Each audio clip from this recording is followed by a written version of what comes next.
press is the one of the greatest bands of humanity.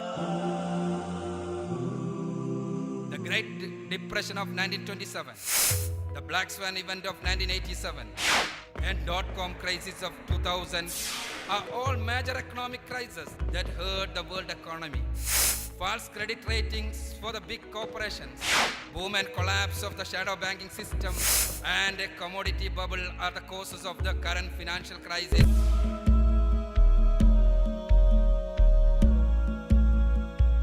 The next of today's speakers, insha'Allah, is our dear Sheikh M.M.Akbar from India. A brief background about the Sheikh. M.M.Akbar is a well-known Muslim da'i, worker, author, and speaker on Islam from the South Indian state of Kerala. He is a physics graduate and has distinguished himself as perhaps the most noted da'wah activist in the city of Kerala with his innovative approaches in introducing Islam and conducting speeches, seminars, and debates with scholars of other religions, as well as atheists and communists. His programs are noted for active participation by non-Muslim scholars, as well as the general public. Sheikh M.M.Akbar is the founder and director of the Da'wah organization Niche of Truth. He is also the managing director of Peace Education Foundation and the editor of the Malayalam monthly Sneha Samvadam, which stands out in presenting a modern perspective in all issues with comparative religion, interreligious dialogues, polemics, apologetics, and Islamic perspectives on various walks of life, such as morality, law, history, feminism, economics, etc., as well as answering allegations against Islam. So I would like to invite to take to the podium to address us on the topic, the financial crisis and Islamic analysis, Sheikh M.M.Akbar from India.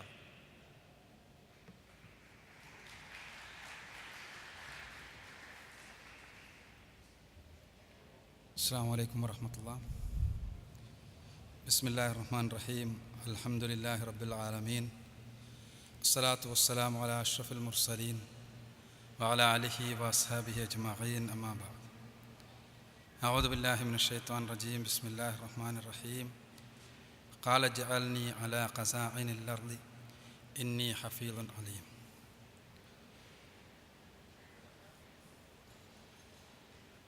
Brothers and sisters,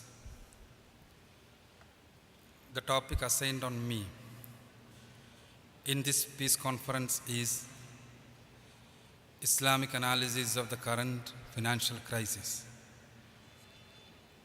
You have already heard the reflections on the Islamic solutions of the world financial crisis by the world's #1 expert of Islamic economics, Dr. Hussein Hamid Hassan.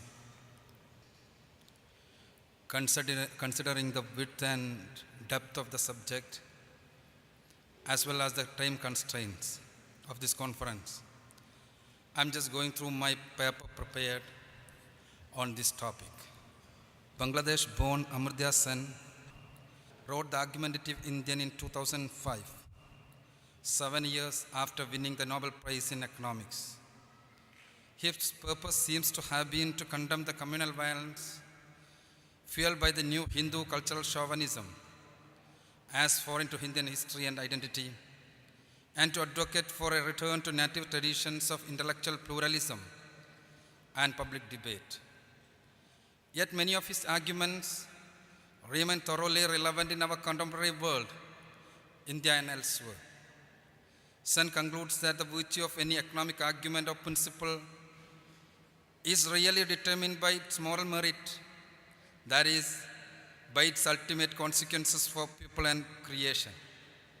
He warns us, as well, many financial theories that do good on paper may well be detrimental to society when put into practice. My contention is that what Sen is saying ought to be extended to the economic principles practiced by most of the world today. Economics and the rest of us should evaluate the worth of these policies not exclusively by their detached numerical accuracy, but first and the foremost by the morality of their fundamental impact on people's lives. Our economic theories and practices should be judged on the basis of the quantum social welfare they generate. Do they help or hurt the most vulnerable among us? Do they free the common man and woman or enslave them? Do they stimulate human integration in society and creation while preserving the life, liberty, and individual choice and dignity of man, beast, and earth? Or do they corrode the structures of communal life and erode the natural, delicate balances that God set for all things? When we assess generally accepted modern economic theories by this standard, we must accept that it has been a failure, an utter failure. The mathematical and statistical equations of its conjunctions may all be accurate, but their definitive results have led to catastrophic social instability, egregious exploitation and persecution, and suffering on a scale so steep and pervasive as to be at once unfathomable but unmistakable. According to the data provided by the experts from our affluent capitalist countries, the results of the accumulating debt mandated by the present economic system is nearly 7 million dead children in underdeveloped countries every year due to preventable starvation and an unconscionable lack of proper medical facilities. That's about 20,000 needless deaths of helpless human beings every single day. Imagine the death of my or your own child for no other reason than his or her life is held cheaper than some banker's silk tie. The same system is also the culprit behind the single greatest period decline in history of the only thing it claims to be focused on, increasing per capita income. Take Somalia, for instance, the most obvious nation in need of wealth per person rise. The average Somali's income, already small, has shrunk by nearly a third, from about $891 to just $600 within a span of 40 years. That's the very period in which the worldly philosophies promise heaven on earth for all people if we just eject God from the world. Do we wonder then at the emergence of piracy in so economically plundered and unsustainable a country as Somalia? The astounding fact that many times more people have been killed in the last century than in all prior human history combined is the single most devastating indictment of the nature of today's political economic system. Nor can this be statistically airbrushed by population arguments. Ever-increasing crime rate, an alarming rise in the number of failed families, a surge in the number of beds in psychiatric wards, a growing mafia culture, and steep decline in the moral and ethical values across the board are the byproducts of a financial system not only unable but to structure to do anything substantial for the welfare for the very societies that have propagated in the world for their own lopsided benefit. On top of these mounting social ailments come the meltdown of the financial markets and dreaded recession. The loud cries of those who have lost their homes, jobs, luxuries fill the already disturbed social air. Investment experts and economic scholars, till recently gloating over the accuracy of their predictions and projections, now claim shall shock in our present perpetuous economic plunge. Most still account for it as an unforeseeable black swan event, an improbable occurrence of extreme social impact.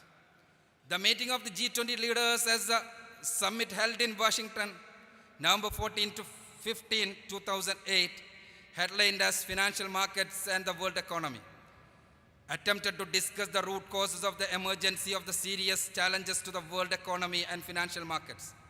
The leaders endeavored to itemize those underlying reasons for the economic plague threatening the world. Here is the conclusion. During a period of strong global growth, growing capital flows and prolonged stability, Earlier this decade, market participants sought higher yields without an adequate appreciation of the risk and failed to exercise proper due diligence. Policymakers, regulators, and supervisors in some advanced countries did not adequately appreciate and address the risks building up in financial markets, keep pace with the financial innovation, or take into account the systematic ramification of domestic regulatory actions. Major underlying factors to the current situation were, among others, inconsistent and insufficiently coordinated economic outcomes. The summit resolved to take strong remedial actions to put a halt to this crisis. The strong and significant actions planned to stimulate economics are as follows: provide liquidity, strengthen the capital of financial institutions, protect saving and deposits, address regulatory deficiencies, unfreeze credit markets, and try to ensure that international financial institutions to provide critical support for the global economy. The joint statement made at the end of the meeting bore a note of cautious optimism, but thus far the hopes of these leaders are not yet being translated into reality that adequately relieves the people. Time perhaps tell us differently, but that hope seems as risky as the financial practices that got us here. Growth of the housing bubble, easy credit conditions, subprime lending, predatory lending, deregulation, increased debt burden or over leveraging, financial innovation and complexity, false credit ratings for the big corporations, boom and collapse of the shadow banking system, and a commodity bubble are the causes of the current financial crisis, according to the economists of the capitalistic countries. But are these the symptoms or the root causes? John Bellamy Foster, editor of Monthly Review New York, John Bogle, founder of the famed United States investment management company, the Vanguard Group, and Egyptian economist Samir Amin say that the current financial crisis is merely a symptom of another deeper crisis, which is the systematic crisis of capitalism itself. If not, why capitalism exhibits crisis so often? The bankers' panic of 1907, the Great Depression of 1927, the Black Swan event of 1987, and dot-com crisis of 2000 are all major economic crises that hurt the world economy, and all were more or less made in the USA, the flagship of capitalism. The economists and statesmen of the United States and other G20 nations are trying to analyze the present crisis and find a solution to it, standing within the parameters of their present system. This in itself could make them unable to see the root causes of the problem. Unless they see things in a broader perspective, they will not be able to fully realize the origins of the malady that has afflicted the world. It is here that insight into Islamic and economic principles in relation to the present economic crisis become relevant. Islam is the only religion in the world that less comprehensive economic beliefs of its own. The principles established by Islam as a part of its way of life have already proved successful in practical reality. Here are few things that a serious consideration of revealed economic morality would end in our capitalist world. First and foremost, the unremitting avoidance of acknowledging that there is a sole creator who decrees for man and the world and who is humankind's individual and collective judge. Revealed to this, it would end the unspoken secular moratorium on openly reflecting singly and together what this means for us as individuals and as societies. Second, Islam's economic revelation would reassign greed in this life to its deservedly shameful place in the darkened corners of society and replace it with ethics of liberality and kindness, generosity and charity. Third, Islam's economic revelation would reattach morality to wealth, and this would necessarily lead to a reassertion of two related ethics lost in capitalist society: modesty and abstinence. And here we come to a significant challenge, for modesty is irrevocable connected to chastity, sexual modesty, and the alteration of dress, all of which have everything to do with marriage and the reassertion of families, rights of the state, and specifically paternal rights over that of the corporation. Islam empowers the individual conscience and reduces the hold of others on one, as well as establishes moderation as a prime ethic in life.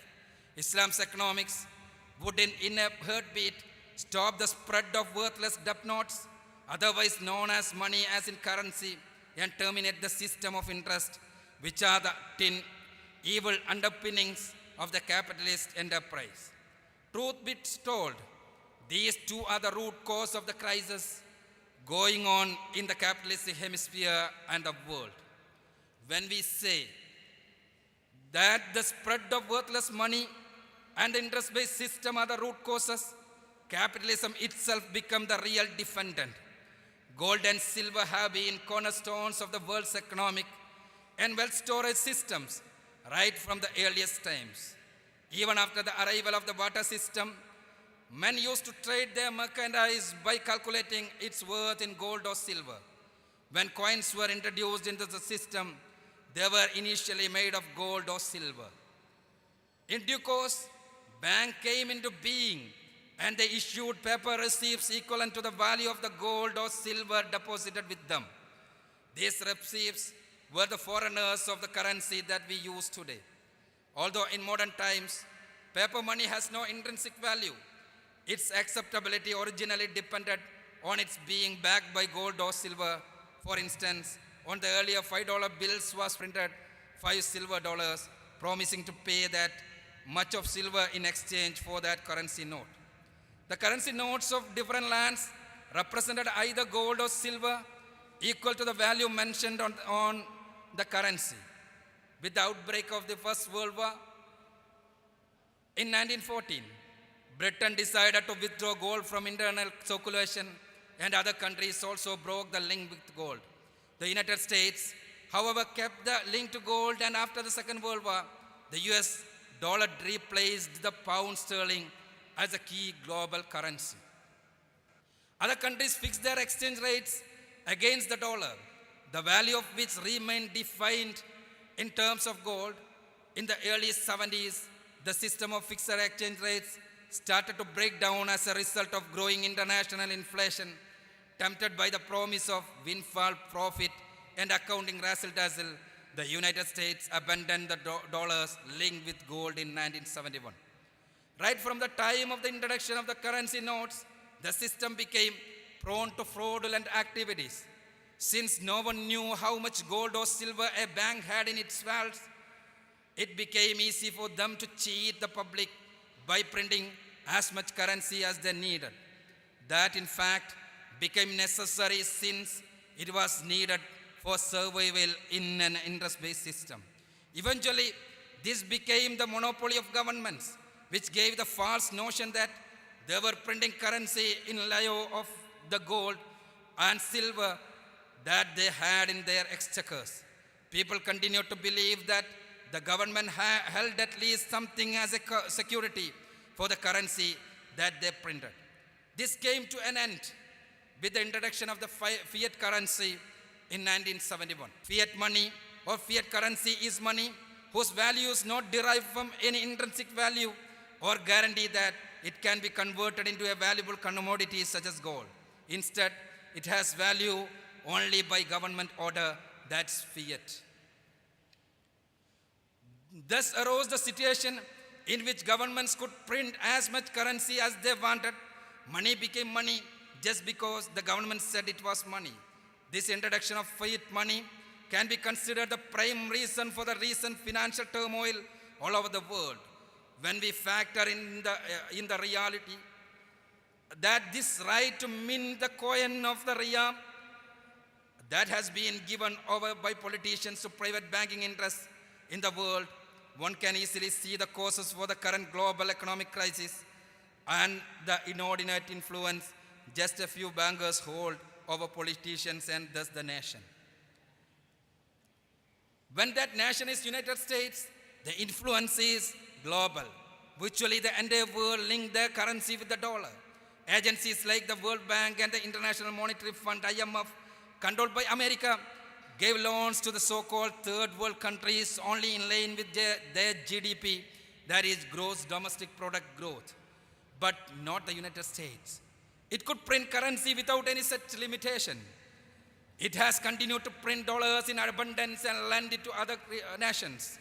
Thus, vast regions of the world became indebted to the United States.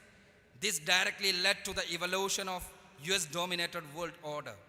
Any currency that would relink itself to gold or another precious resource would almost instantly break the economic chains that link other countries to the dollar.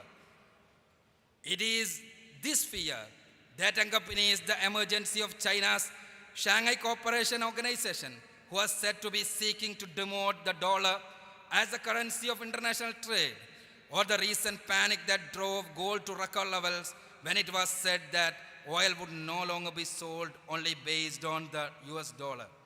For this reason, agencies like World Bank and IMF sanctioned loans to countries without getting any security from them. These agencies themselves and nations, they avail of the loans, know very well that the chances of full settlement of these loans are quite remote. But as long as the supremacy of the dollar and interest-based economic system prevails, other countries have had no option but to avail themselves of these loans. The debts of the developing countries are increasing at an exponential rate, doubling every decade. According to the statistics published by IMF, overall external debt of developing countries in the year 1980 was to the tune of $52.54 billion. It rises to $1,259.8 billion in 1990 and $2,140.6 billion in the year 2000. The interest and the repayable principal amount increased to $73.4 billion in 1980, $140.6 billion in 1990, and $337.8 billion in 2009. The United Nations laments that the amount could have been sufficient to save 21 million children of Africa from death due to starvation and to provide elementary education to 90 million female children. It is estimated that every day $700 million flows from developing countries to the developed countries. Unrestrained printing of currency and the interest-based economy led to the dollar dominating in the world financial markets and other nations taking the burn to it. The economic crisis that the United States is facing at this juncture is nothing but the natural consequences of its policymakers' own policies. It must have been their overconfidence that the supremacy of the dollar would continue forever and that the bubble of the stock market's boom would keep on growing that allowed them to create derivative notes worth $100 trillion to be transacted in the United States at the time when the overall GDP of the entire world was only $78.5 trillion. The current financial crisis has seriously eroded confidence in the Western world and has exposed the free market. Currently, when looking at alternatives, the Western world only sees remnants of socialism or some state intervention of economy as feasible and workable systems. If the OPEC nations and the developing countries join hands and work in a cohesive manner, they could put an end to the situation of supremacy of one particular currency and rescue the nations that suffering under the yokes of the external debt. Prophet Muhammad sallallahu alaihi wasallam sternly warned his followers against exploitation of any kind in commercial activities and to maintain transparency in all transactions. Gold for gold, silver for silver, wheat for wheat, barley for barley, dates for dates, and salt for salt, like for like, equal for equal, and hand to hand. If the commodities differ, then you may sell as you wish, provided that the exchange is hand to hand. Sahih Muslim. This single command of the Prophet ﷺ is pregnant with the protection that world have prevented the kind of behind the scenes derivative markets. It is the duty of the scholars to learn more deeply about the legitimacy of the transactions made using fiat currency, which has no intrinsic value other than the value of its paper. In the light of the Islamic injunctions that all kinds of transactions should be transparent, we should examine how much the promises of the state that prints the currency should be believed. Is it possible to make 100% legitimate transactions with currencies that have no intrinsic value? Won't the system that carry out industrial transactions be adversely affected when dealing with currencies that are perennially losing their value due to inflationary trends? Is it not unreasonable to expect men who have money to save humanity by suffering the losses incurred because of the depletion of the value of their money? These facts point out that the concept of fiat money is against the principles of financial transaction in Islam. The assurance of payment of their currency notes that nations other than America provided the holders of their currency is based on the value of the dollar. Whatever the dollar is worth as it relates to their currency, they will pay. The dollar itself, however, has no intrinsic value and is built on flimsy foundation. Why did America do this to itself? More accurately, why did the government of the people do this to the people? The immediate reason for the introduction of fiat money by the Nixon government was that Britain asked the US administration in 1971 to honor its commitment to issue gold for the dollars that the British government had. By detaching its currency from gold, that payout was obstinately sidestepped. Yet even renowned Western economists have questioned the legitimacy of fiat currency.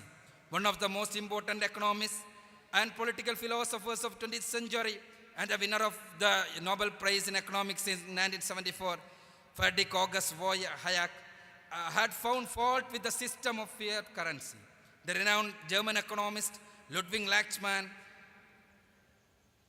American intellectual and economist Murray Newton Rothbard, British economist Israel Moore Kirshner, Dr. Chario Lavoie, professor of economics in New York University, Peter J. Botke, the American economist and the editor-in-chief of Review of Austrian Economics, are but a few among the great economists of the world who have raised doubt about the elasticity of the fiat currency and advocated the use of a currency with intrinsic value.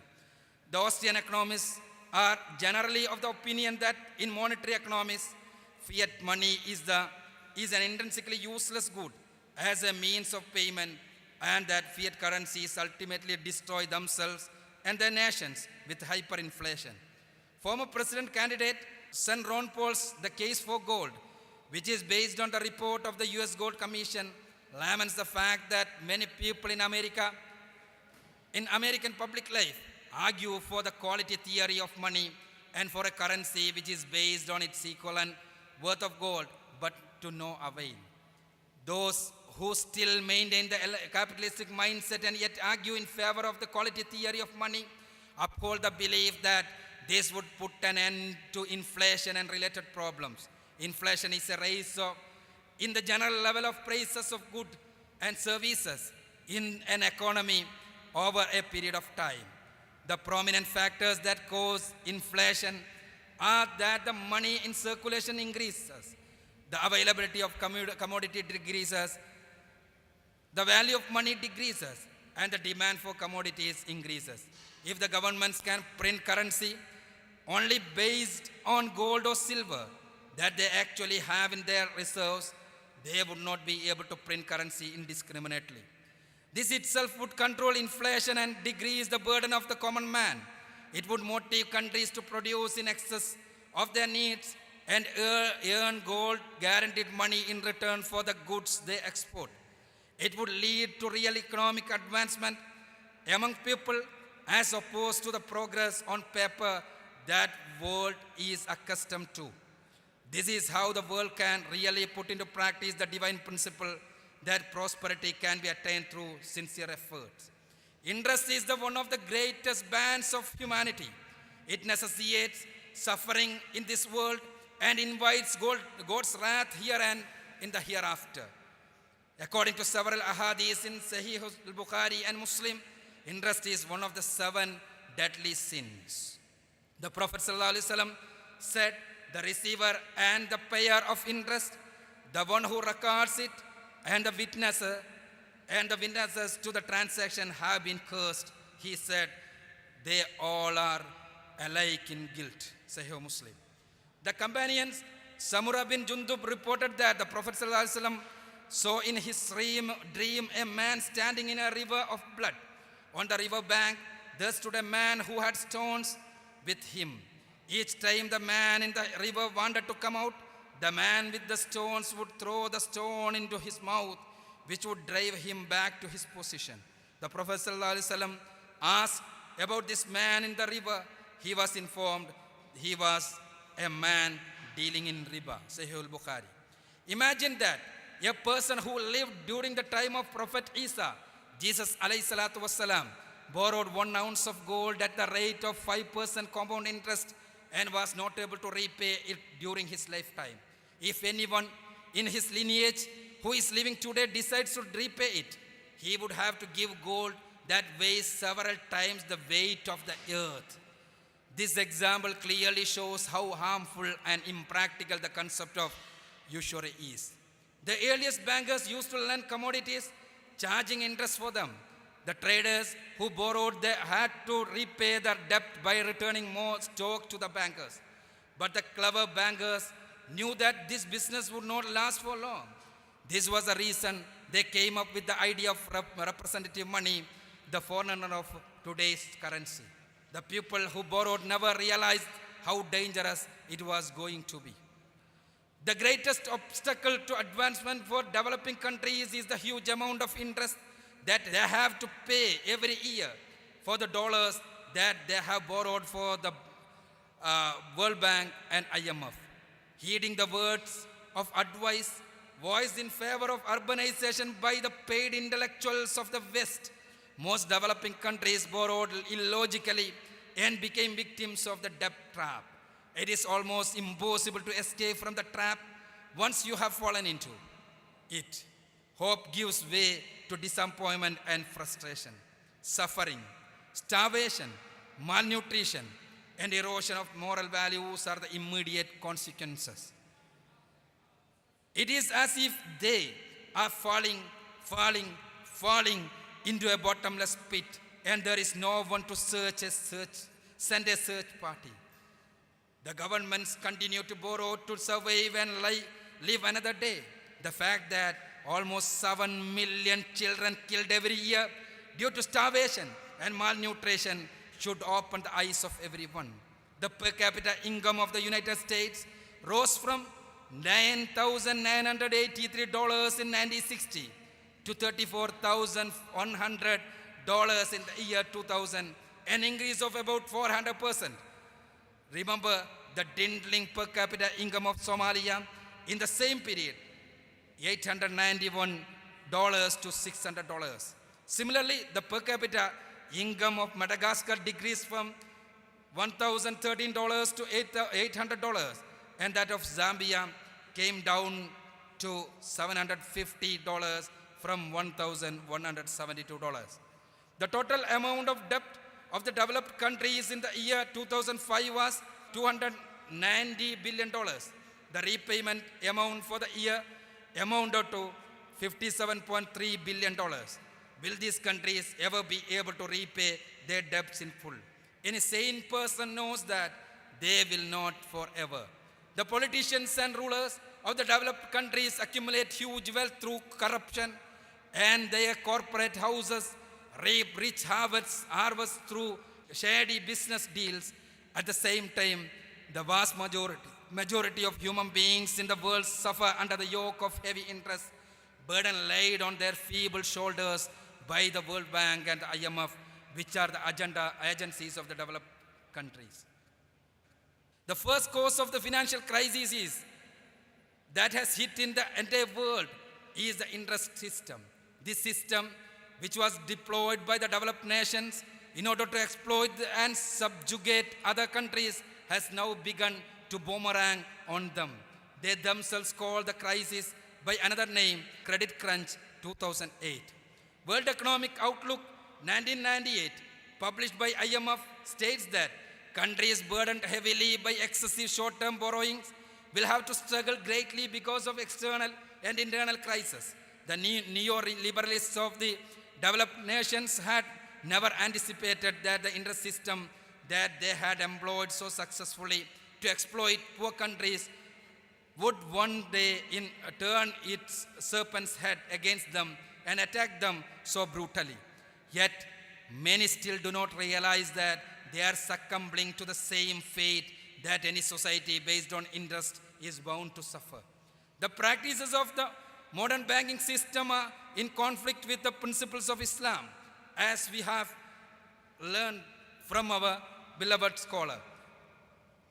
Islam strictly prohibits taking or giving interest. It opposes exploitation in every for and stands for fair and equitable dealings among all men. Interest-based economies depend on the growth of money for their survival and expansion. Money does not grow of its own accord.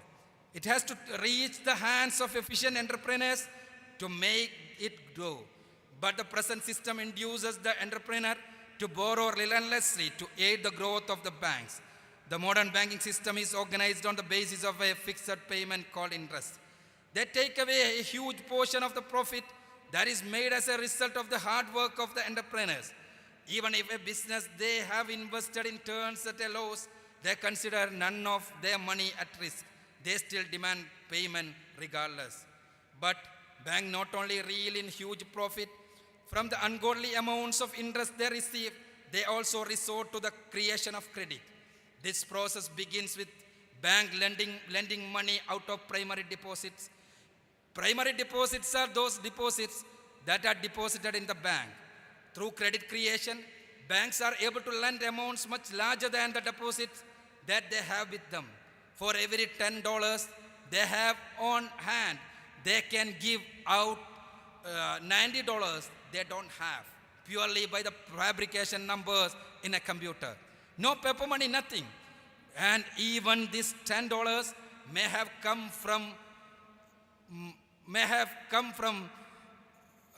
to them another bank that has created it through just $1 it received from another bank.